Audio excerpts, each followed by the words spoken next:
1,00,000 మంది శివభక్తులతో కలిసి మహారుద్రాక్ష పూజలో పాల్గొనండి. వెంటనే కాల్ చేసి మీ పేరును నమోదు చేసుకోండి.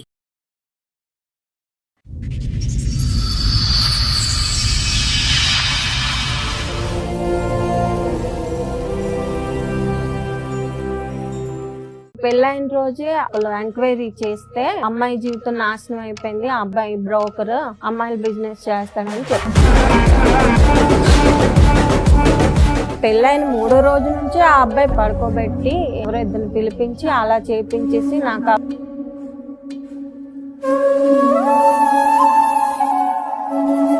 అత్త వాళ్ళకైతే చెప్పాలి. చెప్పాను మేడం. ఏమంది ఆవిడ? ఇప్పుడే కదమ్మా డబ్బులు సంపాదించుకోవాలని అన్నది. అదేం చిన్న విషయం కాదు నాన్న. మాక్సిమం క్రైమ్ లో హైయెస్ట్ క్రైమ్ నువ్వు చెప్తున్నది. ఇలా ఎందుకు కొట్టాడు? వర్క్ కి వెళ్ళలేదని సార్. ఇంతనా? కస్టమర్ల దగ్గరికి వెళ్ళడం స్టార్ట్ చేసావా నువ్వు? వెళ్ళాను మేడం.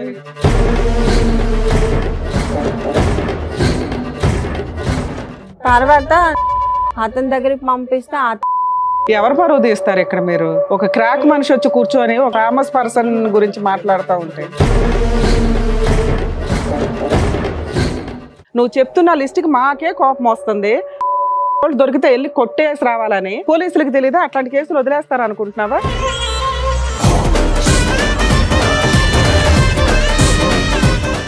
ఆ అమ్మాయి ఫేస్ రివీల్ చేయమన్నా కూడా మేము రివీల్ చేయాలి. ఎందుకంటే వాళ్ళు ఉన్నారు పెద్ద పెద్ద పేర్లు, ఒక్క ఎవిడెన్స్ లేదు.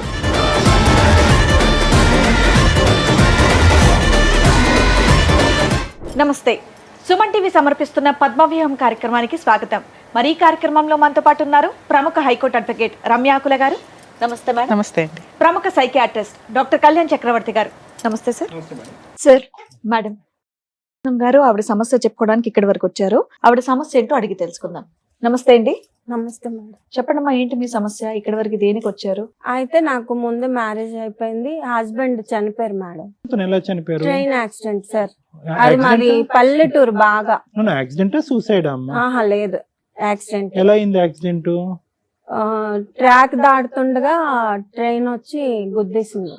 అదే ఊర్లో ఉన్న మనిషి ట్రైన్ ఎప్పుడు వస్తుందో కూడా గమనించకుండా దాటాడు, గుద్దింది. రైట్, చెప్పండి. అలా చనిపోయిన తర్వాత బాబుని పట్టుకొని నేను పుట్టింటికి వచ్చాను. పుట్టింటికి వచ్చిన తర్వాత మా అక్క వాళ్ళు వైజాగ్ లో ఉంటారన్నమాట. కొన్ని సంవత్సరాలు పుట్టింట్లో ఉండి తర్వాత మా అక్కల ఇంటికి వెళ్ళి నేను ఖాళీగా ఎందుకు ఉండడం, ఏదో ఒక వర్క్ చేసుకుందాం అని చెప్పి వైజాగ్ వస్తే మా అక్క పని చూసింది మేడం. అందులో 3,000కి జాయిన్ అయ్యాను. జాయిన్ అయిన తర్వాత అలా ఇలా బాబుకి బాగోపోవడం అట్లా మొక్కుకున్న తర్వాత విజయవాడకు వచ్చాను. మొక్కు తీర్చుకున్నాను, రిటర్న్ ట్రైన్ ఎక్కేసాను. ట్రైన్ ఎక్కినప్పుడు ఈయన నాకు పరిచయం అయ్యాను. పరిచయం అయిన తర్వాత ఆ నైట్ అలా అయిపోయింది. తెల్లవారు లెగిసి అతను ఆపోజిట్ సీట్ లో కూర్చున్నారనమాట. కూర్చుంటే మేడం నా ఫోన్ కనిపించట్లేదు, ఒకసారి ఈ నంబర్ నుంచి రింగ్ ఇస్తారా అని అడిగారు. సరే అని చెప్పి నంబర్ నుంచి రింగ్ ఇచ్చాను. ఫోన్ అతని బ్యాగ్ లోనే ఉంది. సరే నా స్టేషన్ వచ్చేసింది, నేను దిగిపోయాను, అతను వెళ్ళిపోయారు. అతను ఎక్కడోడు? అతనిది విజయవాడే సార్. వైజాగ్ మ్యారేజ్ కి వచ్చాడు, పెళ్లికి వచ్చాడు. ఓకే, అతని దారి అతను వెళ్ళిపోయాడు, నువ్వు గాజువాకి వెళ్ళిపోయావు. నేను నా దారి నేను వెళ్ళిపోయాను, అతని దారి అతను వెళ్ళిపోయాడు. ఒక 3 months తర్వాత ఫోన్ చేశారు. ఎవరు అంటే నేనండి పవన్ అంటే నాకు తెలియదండి, రాంగ్ నంబర్ అని చెప్పి కాల్ కట్ చేసి గుర్తుపట్టలేదు మీరు? గుర్తుపట్టలేదు.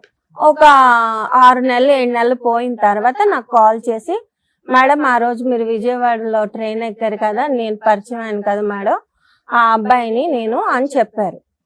చెప్పిన తర్వాత ఆహా మీరా చెప్పండి ఏంటి ఫోన్ చేశారంటే, మీరంటే నాకు ఇష్టం, నేను మిమ్మల్ని మ్యారేజ్ చేసుకుంటాను అన్నాడు. చేసుకుంటానంటే నాకు మ్యారేజ్ అయిందండి, ఒక బాబు ఉన్నాడు, మా హస్బెండ్ ఇలా చనిపోయారు, మీకు ఏదైనా మాట్లాడాలనుకుంటే మా అమ్మలతో మాట్లాడండి నేను చెప్పాను. ఇతను వైజాగ్ పెళ్లికి రావటం కాకుండా ఏమైనా పనులు చేస్తా ఉంటాడా? ఉద్యోగం అవన్నీ నాకు తెలియదు అసలు. నేనేమి అతని వయసు కనుక్కున్నారా? వయసు అతనికి 28, 29 అవేం నేను అడగలేదు. కాదండి, మరి ఏం అడగనప్పుడు డైరెక్ట్ గా మా ఇంట్లోకి వచ్చి మాట్లాడడానికి మీరు ఎలా అంటారు? అట్లీస్ట్ ఆయన ఏం చేస్తారు, ఆయనకు పెళ్ళయిందా లేదా, వాళ్ళ ఇంట్లో వాళ్ళు ఏంటి, ఇవన్నీ తెలుసుకుంటారు కదా మినిమం ఇంటికి వచ్చి మాట్లాడమని చెప్పే ముందు. ఇవి నేనేమి అడగలేదు మేడం. అందరూ లవ్ అంటారు కదా మేడం, ఇతను డైరెక్ట్ గా పెళ్లి మ్యాటర్ ఎత్తారు అనేసి జెన్యున్ గా ఉన్నారు అనుకొని పెళ్లి చేసుకున్నామని అనుకున్నాను. సరే అయితే మీరు మా అమ్మలతో మాట్లాడండి, ఓకే చెప్పాక వాళ్ళు ఓకే అంటే నేను ఒప్పుకుంటానండి అంటే ఈయన వైజాగ్ వచ్చి మా అమ్మలతో మాట్లాడటం అనేది జరిగింది. మా అమ్మలు ఒప్పుకోలేదు. ఎందుకు? వాళ్ళన్నా కనుక్కున్నారా అతను ఏం చేస్తాడని? నందిగంలో మా షాప్ ఉంది, మా అన్నయ్య వాళ్ళది, అందులో సూపర్వైజర్ గా చేస్తాను, నెలకి 40,000 శాలరీ వస్తుంది అని చెప్పారు. ఏదో ఆ రోజుల్లో అలా చెప్పారు. నందిగంలో 40,000 అంటే ఎక్కువ. మాకు పొలాలు ఉన్నాయి, ఇల్లు ఉంది, సొంత ఫ్లాట్లు ఉన్నాయి అని మా అమ్మాలకి చెప్పారు. లేదండి మాకు నచ్చలేదు, మేము బ్రాహ్మణ్స్ మేడం, వాళ్ళు కుమ్మరోళ్ళు. మా అమ్మ ఒప్పుకోలేదు. ఒప్పుకోకపోతే అతను వెళ్ళిపోయారు. వెళ్ళిపోయిన తర్వాత ఇంకా మా ఇంట్లో వాళ్ళతో నేను ఫైట్ చేశాను. ఇంకా పెళ్లి చేయకుండా అలా వదిలేస్తారేంటి, ఇప్పుడైనా చేయరా అని చెప్పేసి నేను పురుగుల మందు తాగి చచ్చిపోతాను, లేదంటే పెళ్లి చేయకపోతా అని చెప్పి చాలా పెద్ద ఫైట్ చేసి ఇంట్లో వాళ్ళని మొత్తానికి ఒప్పించి అప్పుడు ఒప్పుకున్న తర్వాత మా అమ్మ మా బాబాయ్ వీళ్ళతో మాట్లాడారు. మామూలు మాట్లాడడానికి వెళ్దాం అనుకున్నాము, అక్కడ బొట్టు పెట్టించడం గట్ట అంతా జరిగిపోయింది. ఇది ఎవరు ప్రయత్నం వల్ల ఒప్పుకోవటం జరిగిందమ్మా? నా ప్రయత్నం వల్ల ఒప్పుకోవటం. ఎందుకు మీకు అంత ఇంట్రెస్ట్ వచ్చింది? ఊరికనే అడుగుతున్నాను. అంటే వద్దన్నారు. ఆ అబ్బాయి అలా మాట్లాడి మ్యానిపులేట్ చేశాడు సార్. ఏమన్నాడు? ఆ మాటల్లో అమాయకత్వం గట్ట అలా కనిపించింది. ఉన్నావు, నీకు ఆయనలో అమాయకత్వం కనిపించిందా? అంటే నాకు ఆ టైంకి అలా అనిపించింది మేడం. అది టైం బ్యాడ్. మీ అమ్మ వాళ్ళు అంత ఎంక్వైరీ చేసి అబ్బాయి మంచోడు కాదు అన్నారు కదా. అంత ఎడ్యుకేషన్ పర్సన్ కాదు మేడం, పల్లెటూరు. వాళ్ళు ఎడ్యుకేటెడ్ కాదు, ఏమీ తెలియదు, కానీ కోటేశ్వరుడు 40,000 సంపాదిస్తాడు, సెకండ్ మ్యారేజ్ అయిన పిల్లకి ఇవ్వడానికి ఆలోచించేశారు. అయితే ఒక్క నిమిషం అమ్మా, అక్కడికంటే ముందు ఏమనుకోవద్దు. చెప్పండి. ట్రైన్ లో ఎదురు కూర్చుని ఏం మాట్లాడుకున్నారమ్మా? ఆల్మోస్ట్ ఒక అదే ఎక్కడ ఏంటి అంటే మాది ఇలా వైజాగ్ అండి, మా అబ్బాయికి బాగాలేదు, అబ్బాయి ఉన్నాడని అప్పుడే తెలుసు అతనికి. అప్పుడే తెలుసు. ఇప్పుడు నువ్వు లేటెస్ట్ గా ఏం చెప్పలేదు. మీ ఆయన ఏం చేస్తాడు అని అడగలేదు అతను? అప్పుడు అడిగారు, చనిపోయారు అని చెప్పాను. సో నీ వైపు ప్రాపర్ ఇన్ఫర్మేషన్ ఇచ్చేసావు. అతనికి కాస్త ఈ అమ్మాయిని వదిలేద్దాం అనిపించింది, ఏదో వచ్చాడు. ఏమీ అడగలేదా నువ్వు? నేను అవన్నీ పట్టించుకోలేదు. బాగుంది, నీ పెళ్లి అయిందా అని అడిగారా? ఏం చేస్తావు అని అడుగుతారా? అవన్నీ నేను అడగలేదు. బయట వాళ్ళు ఎవరో ఒకరు మీ డీటెయిల్స్ అడిగితే చెప్పేస్తారండి అలాగా?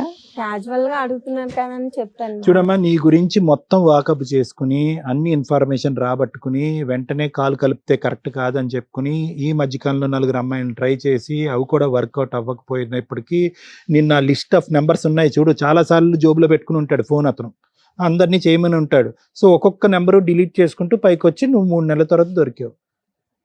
నువ్వు లేటెస్ట్గా అప్పుడు అప్డేట్ చెప్తున్నాను అని అంటున్నావు, కానీ వాస్తవానికి అంటే వేర్ ఐఎమ్ కమింగ్ ఫ్రమ్ అంటే నీ గురించి అప్డేట్ అనేటటువంటిది అతనికి ట్రైన్లోనే తెలిసిందని చెప్పడం గురించి నా ఉద్దేశం. ఇప్పుడు నాకు ఆల్రెడీ పెళ్ళి అయ్యిందని ఫోన్ ఎత్తి నువ్వు చెప్పాను అన్నావు చూడు ఇందాక, అది ఉత్తమాట. మా దగ్గరికి ఏదో చెప్తున్నావు, ఫోన్ ఎత్తగానే నాకు ఆల్రెడీ పెళ్ళి అయింది, నాకు కొడుకున్నాడు అంటే అప్పుడు కూడా నేను చెప్పాను సార్. మళ్ళీ ఇంకోసారి చెప్పావా? మళ్ళీ ఇంకొకసారి చెప్పాను, నేను రిపీటెడ్ గా చెప్పాను అనమాట. అది పెళ్లి చెప్పాడు కదా, నాకు మ్యారేజ్ అయింది, మీ ఇంట్లో వాళ్ళు ఒప్పుకుంటారా అని చెప్పి నేను చెప్పాను. మేడం అరేంజ్డ్ మ్యారేజ్ అయినా ఎక్కడ జరిగింది, ఎంతమంది వచ్చారు? హోటల్లో జరిగింది మేడం. మా తరపున మా చుట్టాలు అవి ఒప్పుకోలేదు. నేను, మా అక్క ఆయన, మా పెద్దనాన్నగారు, 10 మంది, ఒక 20 మెంబర్స్. అమ్మగారు రాలేదు? అమ్మ అందరూ వచ్చారు. అతని తరపున ఆల్ ఫ్యామిలీ మొత్తం వచ్చారు మేడం. పెళ్లి ఖర్చులు అవన్నీ ఎవరు పెట్టుకున్నారు ఇక్కడ విజయవాడలో? వాళ్ళే పెట్టుకున్నారు మేడం. సరే, తర్వాత కాపురానికి వెళ్ళావా? వెళ్ళాను మేడం. ఎప్పటిదాకా కాపురం చేశారు? నాకు పెళ్ళైన రోజే ఆ హోటల్ చుట్టాలు ఒకళ్ళు ఎంక్వైరీ చేస్తే ఇలా అమ్మాయి జీవితం నాశనం అయిపోయింది, ఆ అబ్బాయి మంచోడు కాదు, ఆ అబ్బాయి బ్రోకర్, అమ్మాయిలు బిజినెస్ చేస్తాడని చెప్పి అప్పటికే నా మెడలో తాళి పడిపోయింది మేడం. ఎవరో కిట్టిన వాళ్ళు చెప్పారేమో అనుకున్నాము. ఒక్కళ్ళేనా మీకు అన్నదమ్ములు, అక్క చెల్లెళ్ళు? ముగ్గురు మా అమ్మ కూతుర్లే. నేను మిడిల్, మా చెల్లి లాస్ట్, మా అక్క. అమ్మ పెళ్లికి ముందు ఒక ఆడపిల్ల జీవితం ఆల్రెడీ ఒకసారి అంటే చెప్తున్నానమ్మా, మనం ఎక్కడో పురాతన కాలంలో లేము, లేటెస్ట్ అడ్వాన్స్ సొసైటీలోనే ఉన్నాము. నీ పెళ్లి కూడా 9 సంవత్సరాల క్రితమే అయ్యింది. నువ్వు కనుక్కున్నటువంటి వివరాలు మీ తల్లిదండ్రులకి తెలిసిన తర్వాత, మీ అమ్మగారికి తెలిసిన తర్వాత, నాన్నగారు లేరమ్మా? లేదు. అమ్మగారు మరి ఏదో ఒకటి నందిగామ ఆ షాపుకి ఫోన్ చేయటమో చెప్తున్నాను, ఆ సూపర్వైజర్ అనే పాత్ర ఉందా లేదా అనేది కనుక్కోవటం, ముందు వెనకాతల ఆస్తులు అనేది ఏమీ ఎంక్వైరీ చేయలేదమ్మా. జస్ట్ ఇక్కడ కట్ చేస్తే మళ్ళీ పెళ్ళేనా? వెళ్ళాం మేము వాళ్ళ ఇంటికి వెళ్ళాము. వెళ్ళారా? వెళ్ళాము. నైస్. వెళ్ళిన అదే వాళ్ళ సొంత ఇంటికి అక్క వాళ్ళ కొడుకు ఇంటికి తీసుకెళ్లారు. అతనిది షాప్. ఓకే. వాళ్ళు కూడా అదే చెప్పారు, మా పని చేస్తున్నాడు ఇక్కడ? సూపర్వైజర్ గా చేస్తున్నారండి. 40,000 జీతం. కౌలూరులో ఇల్లు చూపించారు, వాళ్ళ పొలాలు చూపించారు, అవన్నీ చూపించారు. Right. Okay, good good good. Marriage హాల్లోనే మ్యారేజ్ అవ్వగానే మీకు చెప్పారు కదమ్మా ఈ అబ్బాయి బిజినెస్ చేస్తాడు అని, మీరు అడిగారా అతన్ని? లేదు మేడం, అప్పుడు పెళ్లి హడావుడిలో ఉన్నాం కాబట్టి తర్వాత నెక్స్ట్ రోజు ఇంకో నెక్స్ట్ రోజు ఎప్పుడైనా అడిగావా సరదాగా అయినా? గిట్టని వాళ్ళు చెప్పారనుకో, నేను అంత పెద్దగా పట్టించుకోలేదు. ఏది ఆ చిన్న విషయం అది నీ దృష్టిలో అప్పటి? లేదు మేడం, నేను పెద్దగా పట్టించుకోలేదు. అంటే నాకు అంత మెచ్యూరిటీ. ఎన్ని రోజులు హ్యాపీగా ఉన్నారు? ఎంతకాలం హ్యాపీగా ఉన్నారు మీరు? ఒక 3 నెలలు. తర్వాత ఏమైంది? తర్వాత అత్త వాళ్ళ ఇంటి నుంచి బయటకు వచ్చాం మేడం. 3 నెలలు అత్తగారి ఇంట్లో ఉన్నారు. మళ్ళీ ప్రెగ్నెన్సీ గానీ అట్లా ఏమైనా వచ్చిందా? లేదు మేడం. ఓకే. అయితే మేము బయటకు వచ్చి అపార్ట్మెంట్ రెంట్ తీసుకుంటే మా అమ్మగారు సామాన్లన్నీ కొనుక్కోవడానికి. అత్తగారింట్లో ఉన్నారు, బయటికి ఎందుకు వచ్చారు? నేను అక్కడే ఉందాము, సొంత ఇల్లు ఎందుకు ఎక్కడికి వెళ్ళి రెంట్ కట్టుకోవడం అని అంటే, అప్పటికి వాళ్ళ అమ్మకి చిన్న సాంబార్ విషయం తక్కువ అయిందని కూడా ఈదులో పెట్టేశారు సార్. అప్పటికే గొడవ అయింది. మేము పెళ్ళైన 3వ రోజు నుంచి ఆ అబ్బాయి పెద్దగా అరవడం, వాళ్ళ అమ్మని కొట్టడం, ఈదులోకి లాగడం, వాళ్ళ అన్నయ్య అబ్బాయి మధ్యలో గొడవలు జరగడం. నీ మీదకి ఏం రాలేదు కానీ వాళ్ళ అమ్మ మీదకి అయితే వెళ్ళాడు. ఈ 3 నెలల్లో నీ మీద ఏం లేదు? నా మీదకి ఏం రాలేదు. ఉద్యోగానికి వెళ్ళేవాడు ఆ 3 నెలలు? ఇంట్లోనే ఉన్నాడు సార్. అదైతే మీరు పనికి వెళ్ళట్లేదు, అక్కడికి వెళ్ళట్లేదు, షాపింగ్ కి వెళ్ళాలి కదా, వెళ్ళట్లేదు అనేసి అంటే, ఏం లేదు సార్. అసలు ఇంట్లో కూర్చొని ఫోన్ పట్టుకొని చూడటం, లేదంటే ఏమైనా తినటం, లేకపోతే టీవీ చూడటం. మళ్ళీ ఇల్లు గడవటానికి డబ్బులమ్మా? మా అత్త వాళ్ళకి పొలం ఉంది సార్, వాళ్ళు బియ్యం వేస్తారు, ఈవిడే మొత్తం మెయింటెనెన్స్ అంతా. ఇతను తిని పడుకోవటం ఇంట్లో, ఇంకేం లేదు ఇతని పని? ఏం లేదు. ఉద్యోగం అంతా గ్యాసే. అక్కడికి అది అయిపోయిన తర్వాత మేము వచ్చాము. ఇల్లు అంతా చూసుకున్నాం. మా అమ్మగారు అమౌంట్ వేస్తే ఒక 2 లక్షలు మొత్తం సామాన్లు అన్ని కొనుక్కొని. మీ అమ్మగారి దగ్గర 2 లక్షలు ఉన్నాయా వేయడానికి? రోజులు గడుస్తున్నాయి, నెలలు గడుస్తున్నాయి, ఫోన్లు వస్తే మాట్లాడుతున్నాడు, ఇచ్చేస్తున్నాడు తప్ప ఎక్కడ అస్సలు ఇల్లు కదలట్లేదు. సో దీన్ని బట్టి ఆ బ్రోకర్ బిజినెస్ కూడా లేనట్టేగా? అది ఉంటే కనుక దాన్ని బట్టి బిజీ లేదు సార్. ఫోన్ లో మొత్తం జరిగిపోతుంది అంతా. అంటే నాకు డౌట్ రాకుండా మెయింటెనెన్స్ చేసుకొని వచ్చారు. అయితే ఒక రోజు నేను ఫోన్ ఎత్తడం జరిగింది. అమ్మాయిలు ఉన్నారా, రేట్ ఎంత, ఇవన్నీ మాట్లాడుతున్నారు. సార్ మీరు ఎవరు అనుకుని ఎవరికి ఫోన్ చేసారు, ఎవరితో మాట్లాడుతున్నారా? నేను ఆ రోజు చాలా పెద్ద గొడవ ఆడాను మేడం. నీకెందుకు అని చెప్పి చాలా పెద్ద గొడవ చేసి నాకు ఇక్కడ కండ మీద ఇంత ముక్క పీకేశాడు. మొత్తం ఆ ఫ్యామిలీ అందరికి వీడియో కాల్ చేసి చూపించాను. అయితే కండ పీకేశాడు. మీ అబ్బాయి ఏదో తప్పు చేస్తున్నాడండి అని చెప్పేసి. మా అమ్మాలకి చేస్తే పెళ్ళి 6 నెలలు కాలేదు, ఏంటి గొడవలు అని చెప్పేసి తిట్టారు. అసలు మ్యాటర్ నేను మా అమ్మల దాకా చెప్పలేదు సార్. మామూలుగా ఇలా గొడవ అయిందమ్మా, ఇలా మొక్క పీకేశాడు అని చెప్పాను. అయితే కుక్క అమ్మా లేదు సార్, అసలు స్నానం చేయడు, బ్రష్ చేయడు, అసలు నీట్నెస్ అనేది లేదు.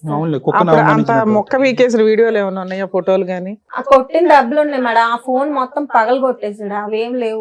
అందరికి వీడియో కాల్ చేస్తే అందరూ ఏమన్నారు? తిట్టారు, ఈ అబ్బాయిని తిట్టారు. అయితే ఇదంతా అయిపోయిన తర్వాత మేడం ఇప్పుడు మీతో పాటు మీ అబ్బాయి కూడా ఉంటాడా? లేదు సార్, ముందే వాళ్ళ ఫ్యామిలీకి చెప్పాం మేము. మా అబ్బాయి మా అమ్మగారు దత్తత చేసుకున్నారు, మా అబ్బాయి బాధ్యత మీకు లేదు, మా అబ్బాయిని మేమే చూసుకుంటాము అని ముందే చెప్పారు. దత్తత చేసుకున్నారమ్మా? అడాప్ట్ చేసుకున్నారా అఫీషియల్ గా? ఎవరు, మీ అమ్మగారు వాళ్ళు? అవును సార్. సరే నాన్న, అత్తగారి ఇంటికి వెళ్ళావు తర్వాత అసలు ఎప్పటిదాకా కలుస్తున్నారు మీరు మీ హస్బెండ్? 5 years కలుసున్నాము, విడిపోయి 5 years. ఆ 5 years లో ఏం జరిగిందో కొంచెం బ్రీఫ్ గా చెప్పండి. నాకు కొంచెం ఆస్మా ప్రాబ్లం ఉంది. టాబ్లెట్స్ అవన్నీ ఇచ్చి, ఏవో మత్తు టానిక్లు అవన్నీ ఇచ్చి నన్ను పడుకోబెట్టి ఎవరో ఇద్దరిని పిలిపించి అలా చేపించేసి నాకు ఆ వీడియో మొత్తం తీసి చూపించాడు మేడం. మీకు తెలియకుండా ఇలా చేస్తాడు? అవును మేడం. చెయ్యి కొరికేస్తేనే వెళ్ళి తోలు తీసేసావు మీ అత్తగారి దగ్గరికి వెళ్ళి పరువు తీసి. మరి ఎంత సీన్ జరిగినప్పుడు వెళ్ళావా? వెళ్ళాను మేడం. ఏమన్నారు? వెళ్ళి గొడవాడేసి నేను పుట్టింటికి వెళ్ళిపోయాను, మీ దగ్గరికి రాను, ఇలా చేస్తున్నావు అని చెప్పి. కాకపోతే ఈ మ్యాటర్ మా అమ్మకి చెప్పలేదు. నువ్వు అసలు ఏం చెప్పవాలి మీ అమ్మ వాళ్ళకి? మంచిదాను గానీ వాళ్ళు మీ అత్త వాళ్ళకైతే చెప్పాలి కదా ఎంత పరువుతో పని చెప్పాను చేశాడని. మేడం. ఏమంది ఆవిడ? ఆవిడ ఏంటన్నదంటే ఇప్పుడే కదమ్మా డబ్బులు సంపాదించుకోవాలని అన్నది. ఆ. అప్పుడు ఆవిడ క్యారెక్టర్ అనేది నాకు అర్థమైంది. అందరూ ఆహా, బిజినెస్ ఫ్యామిలీ అంతా ఇంతేనా అని చెప్పేసి ఫ్యామిలీ బిజినెస్. అలిగి వెళ్ళిపోయావు. అలాగే నేను పుట్టింటికి వెళ్ళిపోయాను ఆ. మేడం. ఒక 6 నెలలు 8 నెలల వరకు నేను రాలేదు. ఓకే. ఏ రాకపోతే కేసులు వేయలా? ఏ కేసు మీ అక్కకి గాని మీ చెల్లికి గాని మీ అమ్మకి గాని ఎవరికి చెప్పలా? చెప్పలేదు మేడం. ఎందుకంటే పెళ్ళయి సంవత్సరం కూడా నిండలేదు. ఏ నీ బొంద? మా అక్క ఏం మాట్లాడుతున్నావు నువ్వు? మా అక్క ఎవరో మత్తు మంది ఇచ్చి మీ ఆయన ఇద్దరు వచ్చి రేప్ చేసిపోతే పెళ్ళై సంవత్సరమే అయింది, ఈ విషయం బయట పెడితే ఏం బాగుంటదని కూర్చున్నావా? అవును మేడం, మా అక్క నీకేమైనా జీవితం క్రాక్ బాలేదు. ఉందా? మా అక్క జీవితం బాగాలేదు మేడం. మా చెల్లి జీవితం అంతంత మాత్రం. మొన్నే పెళ్లి చేసాము, అంత కట్నం ఇచ్చి వాళ్ళందరినీ వద్దనుకొని పెళ్లి చేసాము. ఇప్పుడు మళ్ళీ మొగుడు దగ్గర ఏంటి సంవత్సరం నాన్న? లేకుండా అదేం చిన్న వచ్చేసిందంటే విషయం కాదు నాన్న. మాక్సిమం క్రైమ్ లో హైయెస్ట్ క్రైమ్ నువ్వు చెప్తున్నది. చిన్న విషయం లాగా చెప్తున్నావేంటి? సరే ఓకే, తర్వాత పోనీ అప్పుడైనా వదిలేసావా వాడిని? వదలలేదా? లేదు మేడం, మళ్ళీ ఏమ్మా అప్పుడైనా మీరేం చిన్నపిల్ల కాదు కదమ్మా. 13 ఏళ్ళకో 14 ఏళ్ళకో అలా చేశారంటే నాకు తెలియదంటే ఏమన్నా నమ్ముతాం కానీ అప్పటికి మీకు 25 ఏళ్ళు. ఎవరికి చెప్పాలి? మళ్ళీ వచ్చిందంట కాపురానికి. ఎందుకు వెళ్ళావు మళ్ళీ మళ్ళీ? 1 ఇయర్ తర్వాత కాపురానికి తీసుకెళ్లాడు మేడం. అంటే ఇలాంటివి నేను చేయించినా మొత్తం అన్ని డిలీట్ చేసేస్తానని చెప్పితేనే నేను నమ్మేసి అప్పుడే వెళ్ళిపోయావు అమ్మాయికి. నమ్మేసి వెళ్ళిపోయాను మేడం. 1 ఇయర్ తర్వాత ఓకే అమ్మా, 1 ఇయర్ తర్వాత అయితే అదంతా డిలీట్ నీ దృష్టిలో. డిలీట్ చేసాను అని నీ చెప్పాను. క్యారెక్టర్ విషయంలో కూడా డిలీట్ పర్వాలా, పోనీలే 1 ఇయర్ అయిపోయింది కదా, లేదు మేడం, క్షమించేసావు. అంటే నేను మా అమ్మని దృష్టిలో పెట్టుకొని మళ్ళీ కాపురానికి వెళ్ళడం అనేది జరిగింది. ఈ అబ్బాయి మరీ చెప్పాడు దేవుడి మీద అన్నిటి మీద ఓట్లేదు. సరే వెళ్ళినాక ఏంటమ్మా, బానే ఉన్నావా? ఆ 3 years బానే ఉన్నావా? పోనీ లేదు మేడం, మళ్ళీ అక్కడి నుంచి అసలు కదా స్టార్ట్ చెప్పు, అసలు కాదు చెప్పు. నన్ను ఊరికే కొట్టడం, కస్టమర్ల దగ్గరికి వెళ్ళకపోతే టార్చర్ పెట్టడం, అతనికి నచ్చినట్టు రెడీ అయ్యడం, అన్ని అతనికి కస్టమర్ల దగ్గరికి వెళ్ళడం స్టార్ట్ చేసావా నువ్వు? అట్లా అలాగా వెళ్ళావా? వెళ్ళాను madam. Very good. Key issue okay, నువ్వు ఇక్కడ పరిగెట్టవలసినటువంటి అవసరం లేదు. ఎక్కడైతే పరిగెట్టాలో అక్కడ పరిగెట్టలేదు. నిన్ను ఎవరు ఒత్తిడి చేశారమ్మా? నిన్ను అంటే నీ క్యారెక్టర్ ఒకసారి మత్తుతో జరిగినటువంటి అంశానికి ఎంతో చితికిపోయి ఎంతో బాధపడిపోయి అక్క జీవితాన్ని, చెల్లి జీవితాన్ని, అమ్మ పరువుని కాపాడాలి అనే ఉద్దేశంతో వాళ్ళు వృత్తి ధర్మంగా భావించేటటువంటి వృత్తిలోకి నువ్వు ఇన్వాల్వ్ అయిపోయావా? అవును సార్. ఎందుకు? ఇప్పుడు అవును సార్ ఏమైనా అంటే? నాకు జరిగింది తెలిస్తే మా అమ్మగారు బతకరు సార్. ఇప్పుడు వాళ్ళిద్దరు జీవితాలు సరిగ్గా లేవు, నా జీవితం కూడా సరిగ్గా లేదని తెలిస్తే మా అమ్మగారు ఏటైపోతారని దాని దృష్టిలో పెట్టుకొని మళ్ళీ కాపురానికి వెళ్ళడం అమ్మ దేని జరిగింది. గురించి బాధపడతాదమ్మా? నాకున్నటువంటి ఒక సొంత కూతురు, ఎంతో అల్లారు ముద్దుగా పెంచినటువంటి కూతురు ఈ డాష్ వృత్తిలోకి వెళ్ళిపోయింది అనేటటువంటి పెద్ద అంశమా? లేదంటే నా మొగుడు ఇలా చేశాడు కాబట్టి నా జీవితం ఇలా పాడైందనే చెప్పేటటువంటి అంశం మీ అమ్మగారికి పెద్ద అంశం అవుతుందా? ఈ రెండిట్లో ఏది పెద్ద ఇష్యూ?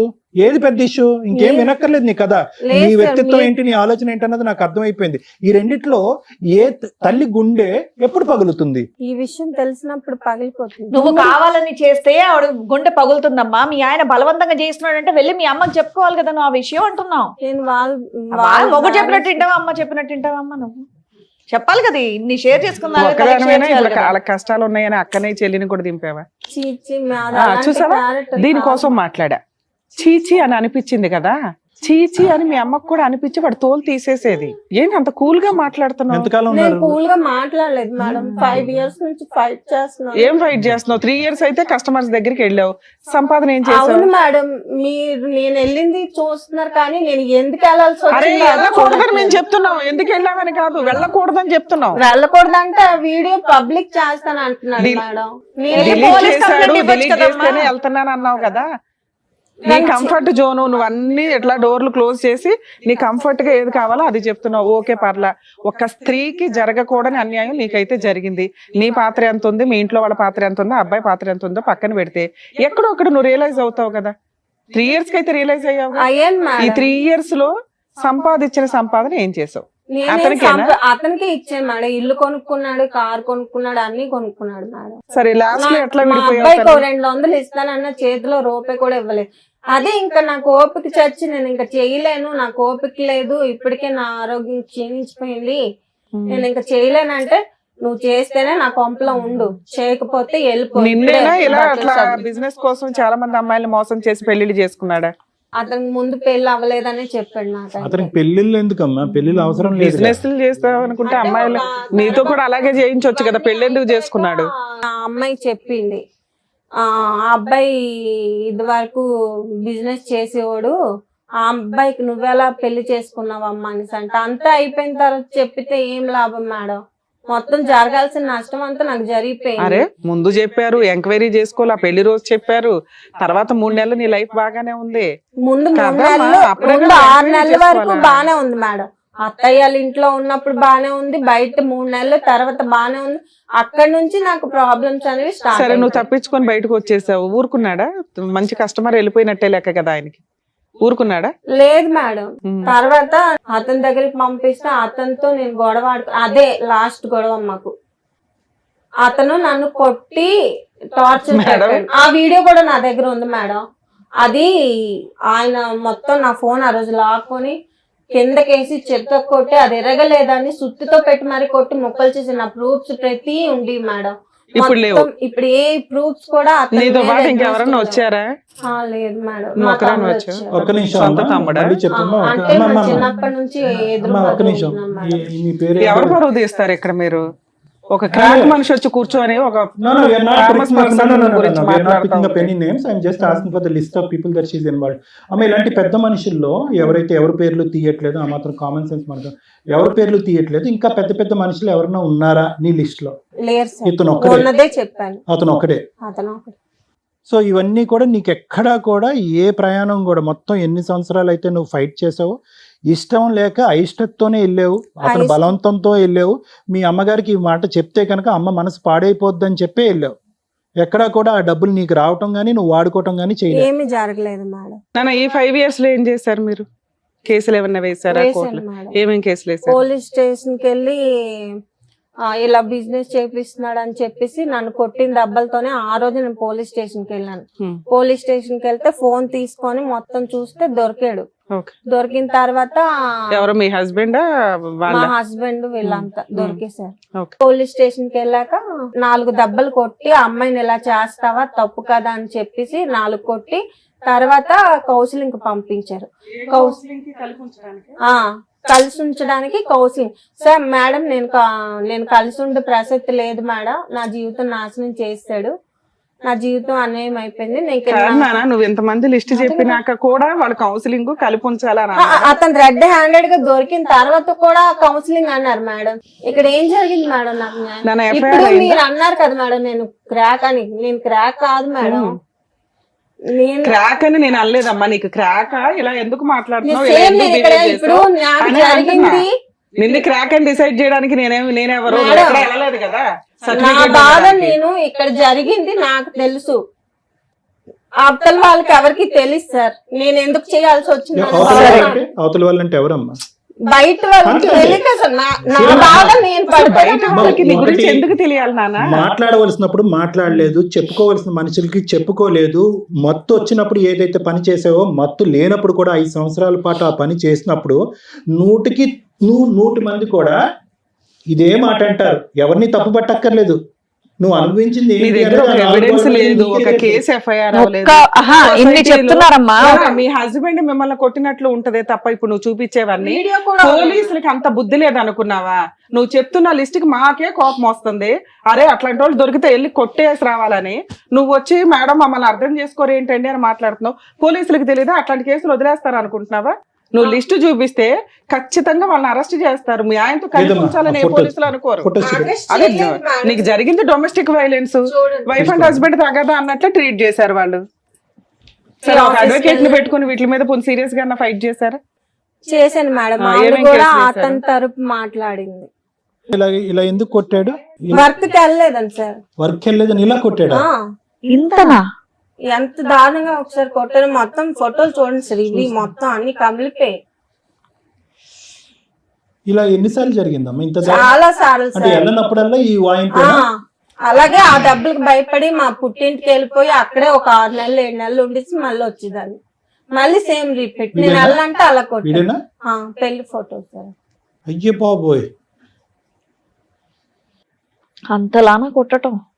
అక్క సో ఈ వాళ్ళకి కొట్టిన పంపడం ఫోటోలు వల్ల- ఇవన్నీ ఆ, ఇవి చాలా సందర్భాల్లో జరిగినాయి, కానీ ఒక సందర్భంలోనే నువ్వు ఫోటోలు తీసుకుని ఇందులో పెట్టావు.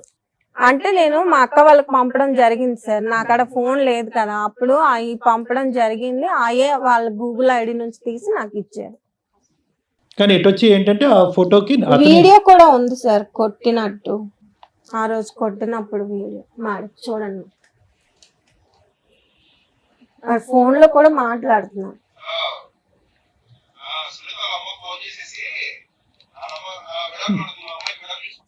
విడాకులు అడుగుతుంది అని ఎవరో అంటున్నాడు ఏంటి? అదే సార్, ఇలా వెళ్ళలేదని చెప్పి నన్ను కొట్టాడు. నీతో పాటు ఎవరో వచ్చారు, వాళ్ళు ఎవరు, మా తమ్ముడు సార్. ఏం చెప్పాలనుకుంటున్నా? ఫస్ట్ పెళ్ళైంది, బాబు పుట్టాడు, ఇలా సమస్య జరిగింది, మళ్ళీ పెళ్ళైందని తెలిసింది సార్. Right. తెలిసిన తర్వాత అక్క అక్కడికి వెళ్ళిన తర్వాత అక్కడ ఉండి వచ్చింది. Hmm. వచ్చిన తర్వాత ఇలానే బాధపడుతుంటే అక్క సూసైడ్ చేసుకోవడానికి అటెంప్ట్ చేసింది. చేసిన తర్వాత వాళ్ళ అబ్బాయి మాకు చెప్పాడు, ఇలా ఇలా అమ్మ సూసైడ్ చేసుకుందంటే ఎందువల్ల ఏంటి అంటే అప్పుడు మొత్తం అన్ని అడిగితే చెప్పింది ఇలా. సరే అక్క ఏం చేద్దాం అంటే నేను అక్కడ గాజు వర్క్ సార్ మాది. మీది గాజువేనా? అంటే ఎప్పుడు 5 years బ్యాక్ మీకు ఇవన్నీ తెలిసినాయి? నాకు అంటే వాళ్ళ అబ్బాయి ఇతను ఎప్పుడైతే సూసైడ్ చేసుకున్నా అదే ఎప్పుడు సుమారు ఎప్పుడు అది? ఎప్పుడు జరిగింది? అది ఒక 1 year అలా అవుతుంది. అంతే 1 year బ్యాక్ వీళ్ళ స్టోరీ మీకు తెలుసు. తెలిసింది. తెలిసిన తర్వాత అబ్బాయి ఇలా చెప్తే మేము వెళ్ళిన తర్వాత జరిగింది, ఇలా సూసైడ్ ఎందుకు చేసుకున్నాం అక్క ఏటక్క అంటే అప్పటికి విడిపోయి 4 years అవుతుంది కదా, మర్చిపోయి ఉంటది. అప్పుడు ఎందుకు చేసుకుంది సూసైడ్ ఐటమ్? అంటే అతని కోసం తిరిగి ఒక్క నిమిషం తమ్ముడు, ఒక 2 నిమిషాలు ఆగండి. సూసైడ్ ఎప్పుడు చేసుకున్నావు? అటెంప్ట్ ఎప్పుడు చేశారు? 1 year అవుతుంది సార్, 2 సార్లు చేశాను సూసైడ్ అటెంప్ట్. ఎందుకు ఇప్పుడు ఈ మధ్యకాలం ఎందుకు చేస్తున్నారు? 5 సంవత్సరాల నుంచి పోలీస్ స్టేషన్లు ఏంటి, దిశ కేసులు ఏంటి, మహిళా మండలి తిరిగి ఏంటి, అలిసిపోయావు ఇంకా నాకు ఎక్కడ న్యాయం జరగలేదనిపించి నేను సూసైడ్ అటెంప్ట్ కదమ్మా. చేశాను. ఏం న్యాయం, ఏం కేసులు, ఏంటి గొడవ? అదే సార్, ఇప్పుడు ఏదైనా సరే 498 కడతాను అంటున్నారు, ఈ కేసు కట్టను అంటున్నారు. మీకు ఏం కావాలి ఇప్పుడు? ఆయన నుంచి ఏం కావాలి? ఏం ఎక్స్పెక్ట్ చేస్తున్నారు? నాకు డబ్బులు మ్యాటర్ కాదు మేడం, అతనికి నాకు నా జీవితం నేను అన్యాయం అయిపోయినందుకే అతనికి శిక్ష పడాలి. శిక్ష పడాలా లేదంటే కంపెన్సేషన్ ఇవ్వాలా ఏంటి? నాకు అర్థం కాదు. కాంపెన్సేషన్ అతనే ఇస్తాను అంటున్నారు. అంటే వీళ్ళు కట్నం కింద ఫస్ట్ పెళ్ళైనప్పుడు ఒక 5 లక్షలు, దాని తర్వాత మధ్యలో 2 లక్షలు ఆయన కారు కొనడానికి ఏదో 4 కోట్లు ఇచ్చి పెట్టారంట. అవన్నీ నేను కూడా ఫోన్ లో మాట్లాడాను సార్. అతనితో మాట్లాడితే ఏమన్నారంటే నేను ఒక 5 లక్షలు ఉన్న 1 తులం బంగారం ఇవ్వగలను, నేను అంతకన్నా ఇవ్వలేను అంటున్నాడు అతను. ఏది డైవర్స్ ఇవ్వడానికి? డైవర్స్ డైవర్స్ అడుగుతున్నారు. ఇప్పటికి 5 years నుంచి మరి మీకోసం ఇలా చేశారంట కదంటే తిరిగారు, నా అమ్మాయి స్టేషన్ లో కంప్లైంట్ ఇచ్చింది, చేశారు, చెందారు అని చెప్పారు. ఇవన్నీ మీరు ఎప్పుడైనా సిట్టింగ్ కూర్చొని మాట్లాడారా ఫోన్ లో గానీ? ఫోన్ లో బిజినెస్ చేయించావా అని అడిగారా? అవన్నీ మేము అడిగితే మీరు చూసారా, చెందారా అని అడుగుతున్నారు. సో అతనైతే ఒప్పుకోవట్లేదు, ఆ వ్యాపారం అది ఈ అమ్మాయి చేత చేయించినట్టు ఒప్పుకోవట్లేదు. ఒప్పుకోలేదండి. కాకపోతే ఈవిడ మెసేజ్లు చేసేది వీళ్ళతో వాళ్ళతో మాట్లాడేది అని చెప్పేసి నాకు చెప్పాడు. చెప్తే నేను అడిగాను ఆవిడ చదువుకుందా అని అడిగాను, చదువుకోలేదు అన్నాడు. అంటే ఆవిడ చదువుకోలేదని మాకు తెలుసు అండి. ఆవిడ చదువుకోకుండా ఆవిడ ఎలా మెసేజ్లు చేస్తుందని అడిగాను. ఆయన ఏంచి అది కాదు ఇది కాదు అంటే అప్పటికి మాకు ఇవి చెప్పింది ఇలా ఇలా బేసికలీ ఏంటంటే ఈ అమ్మాయి మీద అతనికి అనుమానం అనేది ఒకటి ఉంది. లేదు సార్, మరి మెసేజ్లు అంటే తనే మెసేజ్లు చేయిస్తూ ఉంటారు అనమాట. ఇప్పుడు మీరు ఉన్నారు సార్, ఎగ్జాంపుల్ మీ నంబర్ తన దగ్గర ఉంటుంది, తనే ట్రాప్ చేయిస్తారు అనమాట. ఫోన్ చేయించి మాట్లాడించడం చేయడం ఇంట్లో మొత్తం అన్నిటి కోసం అలా చేయించేవాడు ఇదేదని చెప్పేసి చెప్పిందా. ఓకే నీకు ఇంత జరిగినప్పుడు ఎందుకమ్మా, మనకు ఎవరికైనా ఒక్కరికైనా చెప్పాలి కదంటే చెప్తే ఇలా ఉంది, నాకు ఆ వీడియోతో బ్లాక్ మెయిల్ చేస్తున్నాడు 1-10 సార్లు. ఏరుకోరి మరి సరే నేను చేసుకుంటాను పట్టుబట్టి చేసుకున్నాను. చేసుకున్న తర్వాత ఇలా జరిగితే మళ్ళీ నాకు ఇబ్బందే కదా, నేను ఇంక అందుకే ఉండిపోయాను. మాకు అప్పుడు ఇలా జరిగిన తర్వాత తెలిసిన తర్వాత నేను అడిగితే అప్పుడు నేను మొన్న రీసెంట్ గా ఒక 4 months అలా అవుతుంది మేడం, నేను మాట్లాడాను ఫోన్ లో. ఇలా ఉందంట కదండి, ఎందుకు ఇది ఒకసారి చూసి మాట్లాడండి, ఏంటని తీసుకెళ్తానంటే నేను తీసుకెళ్ళొచ్చాను. ఇప్పటికి 5 years కూడా ఇక్కడే రెంట్ కి ఉండేది, ఆ పక్కనే దగ్గరలోనే ఉండేది. అంతా ఫైట్ చేసుకుని మహిళా మండలి దగ్గరికి వెళ్ళి. ఎప్పటిదాకా ఉంది విజయవాడలో? 1 year వరకు. 1 year వరకు విజయవాడలోనే. మరి ఇందాక అడిగితే 5 years నుంచి వాళ్ళ అక్క దగ్గర ఉంటున్నాను ఆవిడ పోషిస్తున్నారు. 1 year నుంచి 4 years వదిలేసి నువ్వు విజయవాడలో ఇండివిడువల్ గా ఉన్నావు. 5 years ఎలా ఉన్నావు? డబ్బులు ఎక్కడే? మా అమ్మ వాళ్ళు వేసారు మేడం. అమ్మ పోషించేదమ్మా ఇంతకాలం. ఇప్పటికి మీరు ఒక్కరే ఉన్నారా? అవును మేడం. మీరు ఒక్కరే అక్కడ ఎందుకు ఉన్నారు మరి? అది అమ్మ వాళ్ళ దగ్గర వెళ్ళాల్సింది కదా. అమ్మ కేసుల గురించా? అమ్మ వాళ్ళకి అన్ని తెలిసిపోతాయి అని చెప్పేసి నాకు భయం వేసి మీ ఆయనతో ఉన్నట్టే తెలుసా మీ అమ్మ వాళ్ళకి? లేదు మేడం, వదిలేసాను. నువ్వు మా ఇంటికి రాకు, మొగుడిని వదిలేసి వస్తే నా ఇంటికి ఎందుకు వస్తావు, నువ్వు ఎక్కడైతే కానీ చచ్చిపో, డబ్బులు పంపిస్తుంది మా మీ అమ్మ. ఇంటికి రాక అని చెప్పింది మేడం. సో విడిగా ఉండటానికి నీ మట్టుకు నువ్వు ఉండటానికి ఇంటికైతే అడుగు పెట్టద్దు, ఇక్కడ పరువు పోద్దు కాబట్టి అక్కడ పోషణ నిమిత్తం డబ్బులు పంపిస్తున్నావు. డబ్బులు పంపించి బాబుని తన దగ్గర పెట్టుకుంది, అంతే కదమ్మా? బాబు వస్తూ ఉండేవాడు అంతా, వెళ్తూ చూస్తూ వస్తూ ఉండేవాడు. ఒక సడన్ గా బాబు ఉంటున్నప్పుడే తిని ఇలా చేసింది. చేసిన తర్వాత మాకు అప్పుడు ఆ బాబు చెప్పాడు, ఇలా ఇలా ఉందని, ఇలా జరిగింది అంటే అప్పుడే అలా కాళ్ళు అందరూ వెళ్ళి తీసుకొని వచ్చారు. వచ్చిన తర్వాత అక్కడ నుంచి ఇల్లు ఖాళీ చేసిన తర్వాత అసలు ఏం జరిగింది ఏంటంటే ఎవరికి చెప్పట్లేదు. చెప్పమ్మా పర్వాలేదు, నేను మరి మీ తమ్ముడు మీ అబ్బాయి బాబులు అంటున్నాయి కదా, నాకు చెప్పక్క పర్వాలేదు అంటే అప్పుడు ఇలాగ ఉంది తమ్ముడు, నేను ఎవరికి ఏం చేయలేకపోతున్నాము, ఏం చెప్పాలో కూడా తెలియట్లేదు మాకని. అప్పుడు నేను 4 నెలల క్రితం మాట్లాడితే తను చెప్తున్నాడు, నేనైతే ఒక 5 లక్షలు ఇస్తాను, ఒక తులం బంగారం ఇస్తాను, నాకు ఇచ్చారు ఓకే, నాకు అక్కడ లేవు, ఇప్పుడు ఏం చేయమంటారు, నేను ఎంత అయితే ఇవ్వగలను, లేకపోతే లేదు. నేను కాంపోజిషన్ అయితే అడగట్లేదు, నాకు డబ్బులు వద్దు, మరి ఏం నాకు ఇలా జరిగినందుకు ఆడికి తగ్గ శిక్ష పడాలా ఆ, ఈ స్టేజ్ మీదకి ఎవరు తీసుకొచ్చారు అమ్మాయిని? తను తనే మాట్లాడి వచ్చిందా? ఇక్కడ ఎవరు వాళ్ళని శిక్షిస్తారు అనుకుంటున్నారు? ఇప్పుడు మీ వీడియోస్ అన్ని చూస్తూ ఉంటే అందరికి తెలుసు కదా నాకు న్యాయం జరుగుతుంది అనే కదా. ఏ న్యాయం సార్? పోలీసుల దగ్గరికి వెళ్ళింది, అడ్వకేట్ల దగ్గరికి వెళ్ళింది, వాళ్ళు చెయ్యని న్యాయం ఈ స్టేజ్ మీద రమ్య గారు అయితే చెయ్యరు కదా. శిక్ష అంటే ఏం శిక్ష పడాలి అంటే నాకు తెలియక అడుగుతున్నాను, సారీ. నువ్వు పడినటువంటి వేదన బాధ మామూలుది కాదు. ఒక పక్క నుంచి అమ్మకి చెప్పుకోలేక భర్త ఇలాంటోడు అని చెప్పి నరకం, నువ్వు అనిపించింది నరకం, అది నాకు అర్థం అవుతుంది.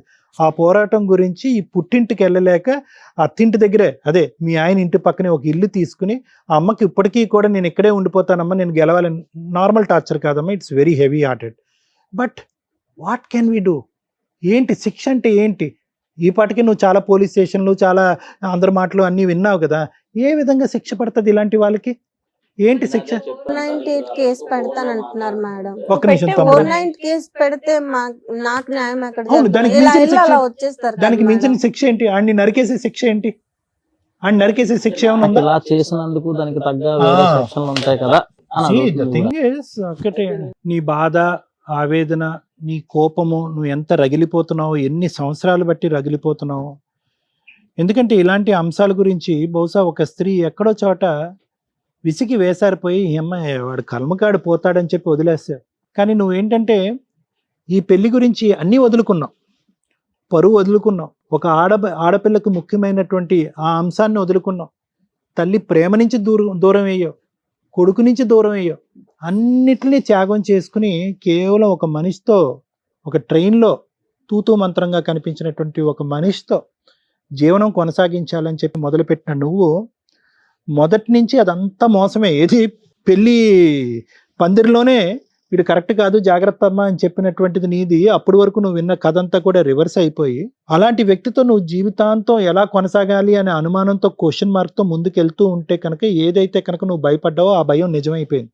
ఓకే, కానీ ఇక్కడ ఉన్న విచిత్రం ఏంటంటే కనుక మేము కూడా రేర్గా, నేను ఓకే మేడం వాళ్ళ సంగతి నాకు తెలియదు, నేను కూడా ఇటువంటి రేరెస్ట్ ఆఫ్ రేర్ సిచ్యువేషన్ నేను చూడలేదమ్మా.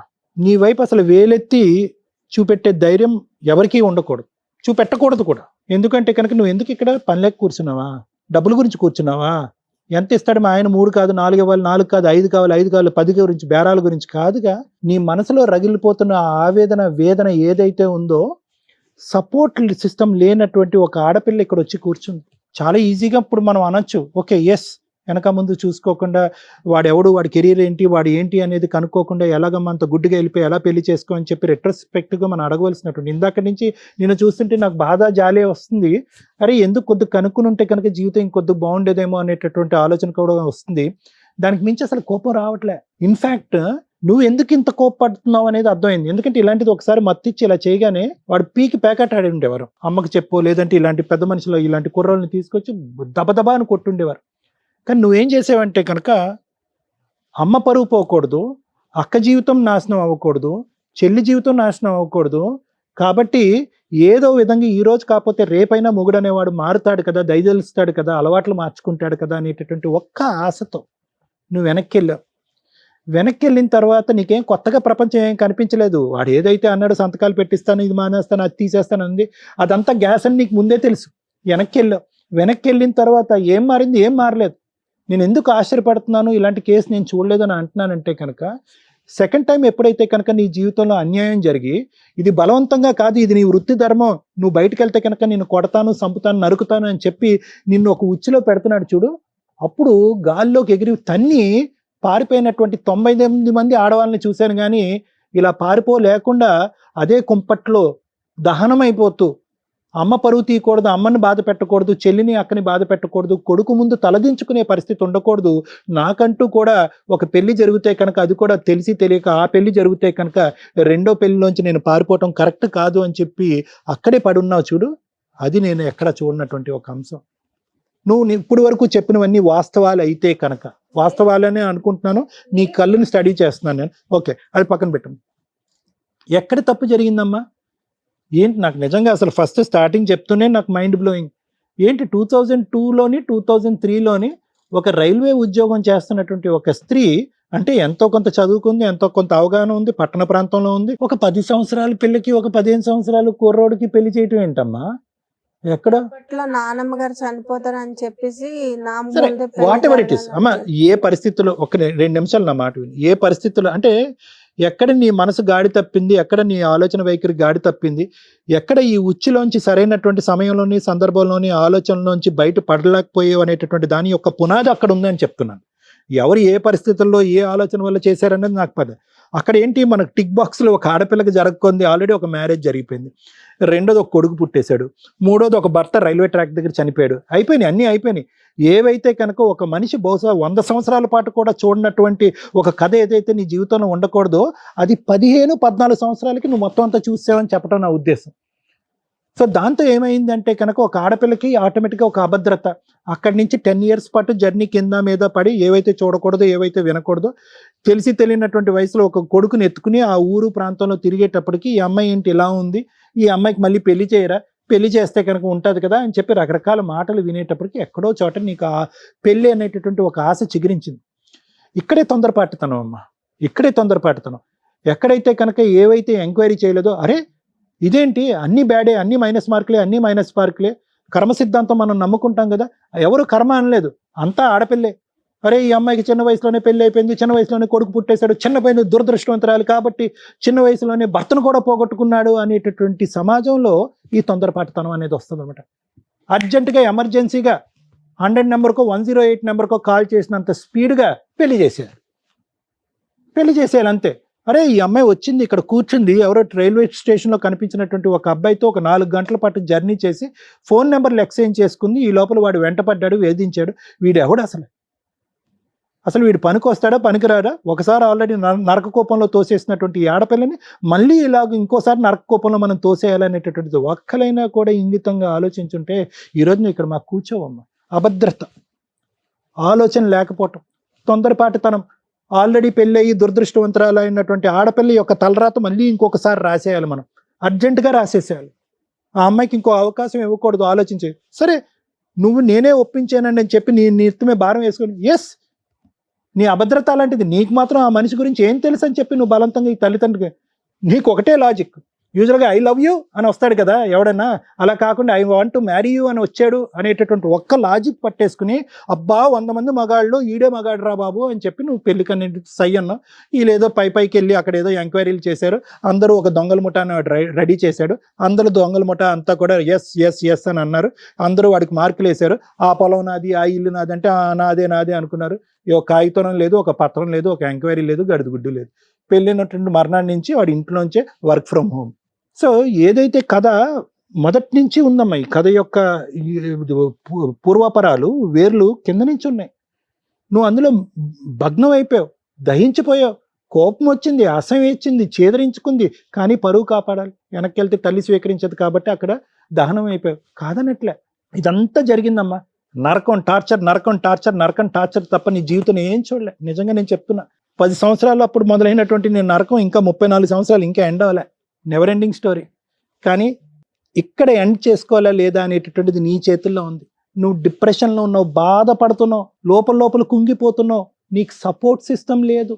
నా అనేటటువంటి వాళ్ళు ఈ ఊరు వెళ్తే కనుక 100 మంది ఉన్నా కూడా ఆ నా అనే వాళ్ళు పక్కన లేరు, కడుపులో పెట్టుకుని దాచుకున్నావు. నేను ఇలాంటి వృత్తిని నమ్ముకుని ఇలాంటి బలవంతంగా ఇటువంటి వృత్తిలో ఉన్నాను అని చెప్పి సిగ్గుతో మాట చెప్పుకోలేక, బయటకు చెప్పుకోలేక, ఇప్పుడు నీ కొడుకు అంత అయ్యి ఉంటాడుగా, 21 years ఏంటమ్మా అని ఆడి నోటి అంటే ఎక్కడ మాట వస్తుంది? ఏమే ఇప్పుడు వరకు ఈ మాత్రం చెప్పకుండా అంత చండాల పనులు చేస్తావా డాష్ డాష్ అని అంటారని చెప్పి ఆ మాట భరించలేక కడుపులో దాచిపెట్టుకుని 2 సార్లు సూసైడ్ అటెంప్ట్లు చేసి చావలేక బ్రతకలేక ఆ మహానుభావుడు ఎవడో వస్తే అతను కక్కేవు నువ్వు. లేదంటే ఎప్పుడో చచ్చిపోవాల్సింది, ఎప్పుడో మానసికంగా ఎప్పుడో చచ్చిపోయావు, శరీరం వెళ్ళలేదు అంతే నీది. కానీ ఇప్పటి నుంచి అమ్మా నేను అనేది ఏంటంటే ఎందుకు జరిగింది, ఎలా జరిగింది, ఎవరి వల్ల జరిగింది, ఎప్పుడు జరిగింది అనేటటువంటి మాటలన్నిటికీ నేను చెప్పేసే సమాధానం. ఆడికి దండించాలి అనేటటువంటి ఆలోచనతో నిన్ను ఇంకా జీవితాంతం దండించుకోకమ్మా. నేను ఒక సైకియాట్రిస్ట్ని, ఓకే, నేను పోలీస్ వ్యవహారాలు ఇంకో విధంగా మాట్లాడను. ఏం దండిస్తావు నువ్వు? 5.5-6 సంవత్సరాల పాటు 7 సంవత్సరాల పాటు దండించలేనటువంటి ఒక మనిషి ఈరోజు ఫ్రీ బర్డ్ లాగా ఆకాశంలో ఎగిరే పక్షిలాగా హ్యాపీగా ఆ వృత్తో ఇంకో 10 మంది వృత్తో ఇంకో 100 మంది ఆడవాళ్ళ జీవితాల్లో నాశనం చేసేవాడిని నువ్వేం దండిస్తావు? మేమేం దండిస్తాం? ఇక్కడ ఇన్ఫాక్ట్ ఏంటంటే కనుక నీ పుండి మీద నువ్వే ఇంకా ఇలా పచ్చికారం వేసుకుంటున్నావు. ఎందుకు? అయిపోయినటువంటి జీవితం అయిపోయింది. ఒకసారి వాళ్ళు తప్పు చేశారు, తర్వాత నువ్వు తప్పు చేసావు, ఇంకోసారి దేవుడు తప్పు చేశాడు, ఎవరు ఏమన్నా తప్పు చేయండి. ఇదేంటి ఫలితం లేనటువంటి జీవితం, గమ్యం లేనటువంటి జీవితం? ఎటుపోతుంది నీ జీవితం? కక్ష సాధింపా? వాడిని శిక్షించాలా? ఎవరు శిక్షించాలి? నువ్వు చేస్తావా? పోలీసులు చేస్తారా? ఏ లా కింద, ఏ సెక్షన్ కింద? వాడిని ఉరేసేయాలా? నరకటానికి ఏం సెక్షన్ పెట్టాలి, చంపడానికి ఏం సెక్షన్ పెట్టాలి వాడిని? I don't think so it is practically possible అమ్మా. ఇంతకంటే స్ట్రైట్ ఫార్వర్డ్ ఉన్న కేసెస్కే శిక్ష పడట్లే రకరకాల కారణాల వల్ల. ఆడు తప్పించుకుని తిరిగేటటువంటి బ్యాచ్. నువ్వు ఏం కేసులు పెట్టావు, ఏ దారిని వెళ్ళావు అవైతే నాకు తెలియదు, కానీ ఇక్కడి నుంచి అయినా జీవితాన్ని వాడి కర్మకాడిని వదిలేసాయి. వాడు ఏమన్నా ఇస్తే తీసుకో, నా మాట వినమ్మా. నువ్వు బ్రతకాలి, నీ కొడుకు బ్రతకాలి.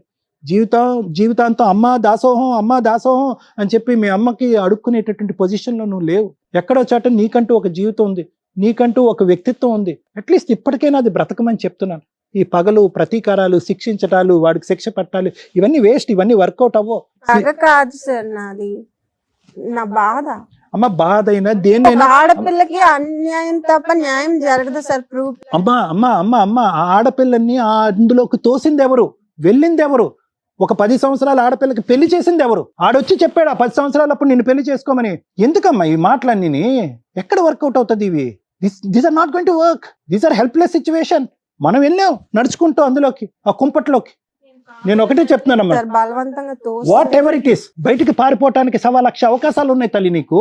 అదేమి జైలు కాదు, అదేమి అండమాన్ నికోబార్లో ఉండేటటువంటి ఒక మారుమూల ప్రాంతంలో ఉండేటటువంటి ఒక జైలు కాదు. పట్ట పగలు అడిబొడ్డున జరిగింది ఇది. తలుపు తీసి పారిపోవటానికి 2 నిమిషాలు. ఎందుకు అన్నిసార్లు వాడికి ఛాన్స్ ఇచ్చావు? ఎందుకు క్షమించావు? ఒకసారి ఇచ్చావు, 2 సార్లు ఇస్తావా, 3 సార్లు ఇస్తావా? వాళ్ళు పరుగు పొద్దు, వీళ్ళు పరుగు పొద్దు అని చెప్పి నీ జీవితాన్ని నాశనం చేసుకుంటావా? ఈ రోజు పగ తీర్చుకోవాలా? పగ కోపం కాదమ్మా, ఏదన్నా నువ్వు ఇక్కడ కూర్చోటానికి ప్రధానమైన కారణం వాడిని శిక్షించాలని. I don't think it is going to work. వాడిని శిక్షించేటటువంటి ప్రయత్నంలో నీ జీవితానికి ఉన్నటువంటి ఒక 60-70 సంవత్సరాలకి జీవితాంతం నువ్వు శిక్ష వేసుకుంటున్నావు. నీ కొడుక్కి శిక్ష వేస్తున్నావు, మీ తల్లికి శిక్ష వేస్తున్నావు. ఒక్కసారమ్మా ఆలోచించుకో. ఫైట్ చేయాలంటే చెయ్యొచ్చు, కానీ దానికి కూడా ఒక ఆది మధ్య అంతం ఉంటుంది. ఇంతవరకు ఫైట్ చేస్తేనే వర్కౌట్ అవ్వదు. వాడి కర్మకాడిని వదిలేద్దాం. ఎక్కడో చోట ఒక point. Thank you madam. First time నాకు భయం వేస్తుంది మాట్లాడాలంటే.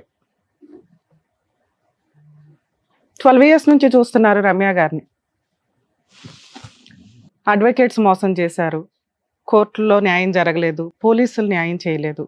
ఈ షో మీద మీకు ధైర్యాన్ని క్రియేట్ చేస్తాం, కౌన్సిలింగ్ ఇస్తాం, లీగల్గా ఎలా వెళ్తే బెటర్ అని చెప్తాం. అన్నిటికీ వచ్చి మేము న్యాయ పోరాటం చేయలేం. నా వాయిసే తగ్గిపోయింది, అబ్జర్వ్ చేయండి. మసిపూసి మారేడుకాయలాగా నేను మాట్లాడను.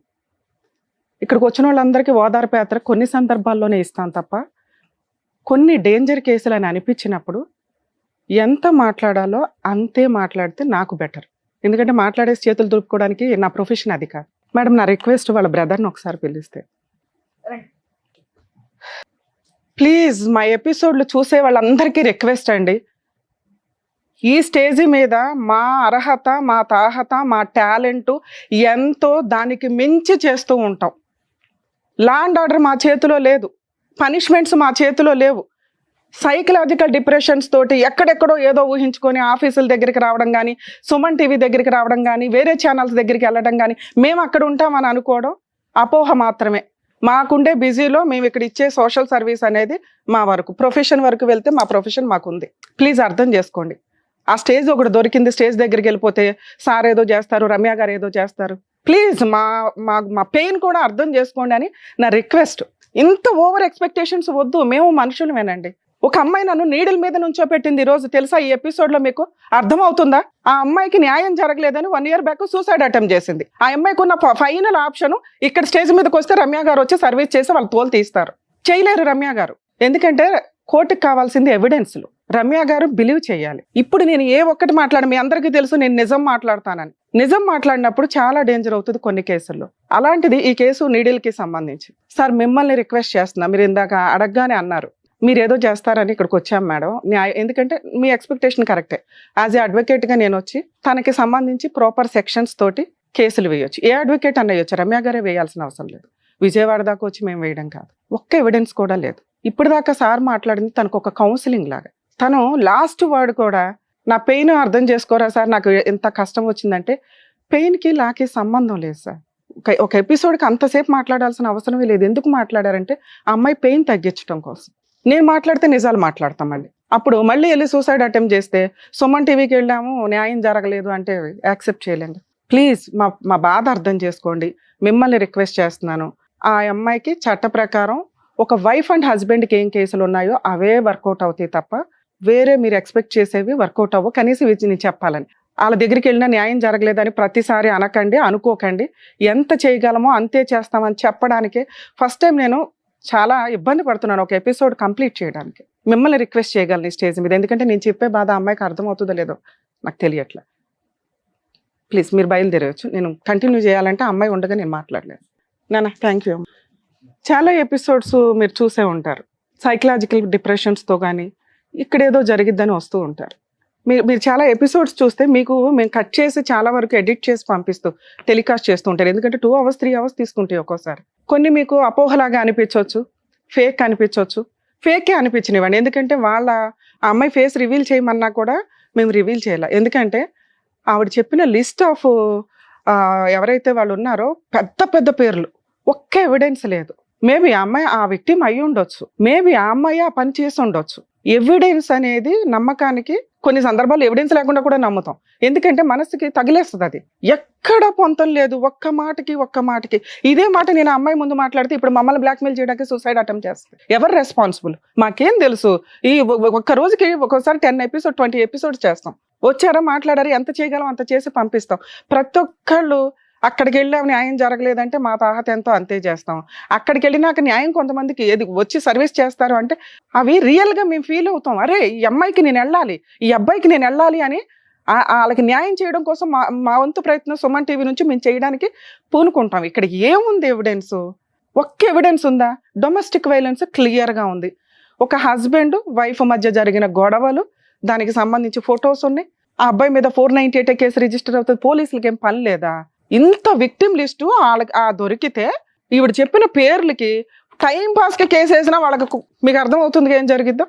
అది కూడా వాళ్ళు వేయలేదంటే సిచ్యుయేషన్ ఏంటని అర్థమైందిగా. సైకలాజికల్గా ఆ అమ్మాయి చాలా డిప్రెషన్లో ఉంది. ఈ మాట అమ్మాయి ముందు మేము చెప్పలేం. ఒక కొడుకు 21 yearsకి వచ్చేసిన కొడుకు అమ్మ సూసైడ్ చేసుకుందని పక్కింటి వాళ్ళకి ఎదిరింటి వాళ్ళకి, అలా అమ్మ ఆల్రెడీ డబ్బులు ఇస్తుంది, మళ్ళీ అమ్మకి తెలియదు ఈ విషయం. అక్క ఆల్రెడీ చూసుకుంటుంది, అక్కకి తెలియదు. చెల్లి ఆల్రెడీ చూసుకుంటుంది, చెల్లికి తెలియదు. అన్ని అబద్ధాలు. మేబీ ఆ అమ్మాయి ఆ విక్టిమ్ అయినా కూడా ఎక్కడ స్పందించడానికి ప్రాపర్గా అనిపించినప్పుడు న్యాయం చెయ్యలేము. ఎవిడెన్స్లే ఉండవసరలా, నిజం అని మాకు అనిపించిన రోజున నిజంగా నేను అక్కడ విజయవాడ వెళ్ళేదాన్ని, కేసులు వేసేదాన్ని, తోలు తీసేదాన్ని. ఒక 498 కేసు పోలీసులు తీసుకోలేదు అని అనటానికి లేదు. 498 తీసుకోవడానికి రెడీగా ఉన్నారు. ఆ అబ్బాయి డైవర్స్ ఇచ్చేసి పెళ్లి చేసుకోవడానికి, విడాకులు తీసుకోవడానికి రెడీగా ఉన్నాడు. అంటే ఒక వైఫ్ అండ్ హస్బెండ్ కేసు ఎట్లా ఉంటుందో సేమ్ అంతే ఉంది కేసులో. లీగల్ ప్రొసీడింగ్స్కి వెళ్ళినప్పుడు తనకి జరిగిన అన్యాయమో లేదా తనే ఏదన్నా చేసిందో హస్బెండ్కి నువ్వు ఏం చేసావో చెప్పు అని అన్నప్పుడు నా దగ్గర ఎవిడెన్స్ లేదండి, ఇదిగోండి ఆ ఫోన్ పగలగొట్టేశాడు, ఇంకొకటి ఉంది అది పగలగొట్టేశారు. మేబీ అలా పగలగొట్టేసినప్పుడు ఈమె ఆల్రెడీ ఫస్ట్ 6 monthsలో జరిగిన దానికి ఒక 1 year గ్యాప్ తీసుకుని మళ్ళీ అదే ఇన్సిడెంట్లోకి వెళ్ళింది. తను చెప్పిన వర్షనే మాట్లాడదాం. 2 years మళ్ళీ అదే రోజు తన్నులు తినటం, వెళ్ళటం, పడుకోవడం, డబ్బు సంపాదించడం, డబ్బంతా ఆయనే తీసుకుంటాడు. 200 కూడా వాళ్ళ అబ్బాయికి ఇప్పించడు, ఇవ్వనివ్వడు. అంత నరకం పడుతున్నప్పుడు రెడీ హ్యాండెడ్గా పట్టించవచ్చు, చెయ్యలే. ఎవరైతే పెద్ద వ్యక్తులకు పేర్లు చెప్పిందో వాళ్ళందరి గురించి వీడియోలు ఉన్నాయి. రెడీ హ్యాండెడ్గా కేసు ఫైల్ చేయలే. 4 సంవత్సరాల నుంచి అదే సరౌండింగ్లో ఉంటుంది ఖాళీగా. వాళ్ళ అమ్మ ఇంటికి రానివ్వదు, నువ్వు మా ఇంటికి రాక అందా, కానీ డబ్బులు మాత్రం పంపిస్తుంది. ఒక నిజం ఎలా కనిపెడతామని మీరు అనుకుంటున్నారు కదా, వాళ్ళ మాటల ద్వారానే. ఒక క్రాస్ ఎగ్జామినేషన్ కానీ ఇవి కానీ ఎందుకు గంటలు గంటలు మాట్లాడిస్తామంటే ఎక్కడొక్కడ దొరుకుతారు వాళ్ళు నిజం ఏంటి అనేది. ఇక్కడ అమ్మాయి మాట్లాడిన ఫస్ట్ స్టెప్ నుంచి నాకు అర్థం అవుతుంది. మేబీ బాధితులు ఇక్కడికి వచ్చినప్పుడు కూడా సైకలాజికల్ ప్రాబ్లం ఉన్నాయి కూడా మేము చాలా కూల్గా చెప్పి వాళ్ళలో మోటివేషన్ క్రియేట్ చేసి పంపిస్తాం. కానీ ఆ అమ్మాయికి ఎంతసేపు ఎవరు మాట్లాడినా యాక్సెప్టబుల్గానే లేదు. వాడిని పనిష్ చేయాలి, ఏముంది అక్కడ పనిష్ చేయడానికి? ఇదే మాట మేము అక్కడ మాట్లాడితే మళ్ళీ సూసైడ్ అటెంప్ట్ చేసి సుమన్ టీవీకి వెళ్ళాము సూసైడ్ అటెంప్ట్ అనే మళ్ళీ అదొక టైటిల్. ఈ కేసులో ఆ అమ్మాయికి జరిగేది ఓన్లీ 498 కేసు, డొమెస్టిక్ వైలెన్స్. పోనీ ఆ కేసులన్నా వేసుకోవచ్చు. లాయర్ని కొనేసాడట, ఆయనే పావల. అతనే నిజంగా బిజినెస్ పర్సన్ అయితే ఈ అమ్మాయిని పెళ్లి చేసుకోవాల్సిన అవసరమే లేదు. ఒకవేళ బిజినెస్ పర్సన్ అయినా భార్యని బిజినెస్ లో పెట్టాల్సిన పని లేదు, ఎందుకంటే ఈవిడ లేనప్పటి నుంచి ఆ బిజినెస్ నడుస్తున్నాయి కాబట్టి. ఒకవేళ ఇద్దరు గుంపుగా చేసినా ఈవిడ ఎవిడెన్స్లు పట్టుకొని తోలు తీసేయొచ్చు. మేము ఎక్కడ సఫర్ అవుతున్నాం? ఒక అమ్మాయి మీరు చాలా ఎపిసోడ్లు చూస్తుంటారు, ఇలాంటిది జస్ట్ ఫోటో తీసారనే తోలు తీస్తున్నాము. పక్కన ఇంతమంది రేపులు చేసేసి ఎంతమంది నిద్ర, ఆవిడే పట్టించుకోదు, మేము పట్టించుకోవాలి. ఇప్పుడు ప్లీజ్ ఏమనుకోకండి.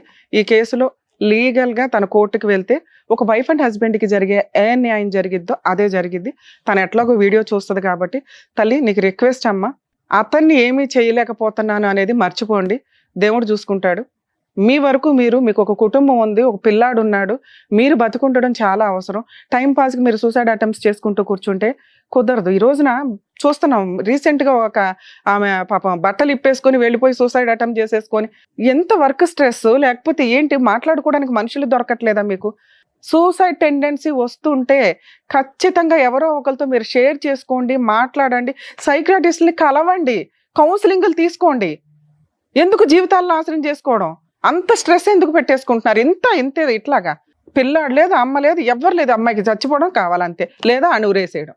ప్లీజ్ బతుకుండండి. మరో కథతో మళ్ళీ కలుద్దాం.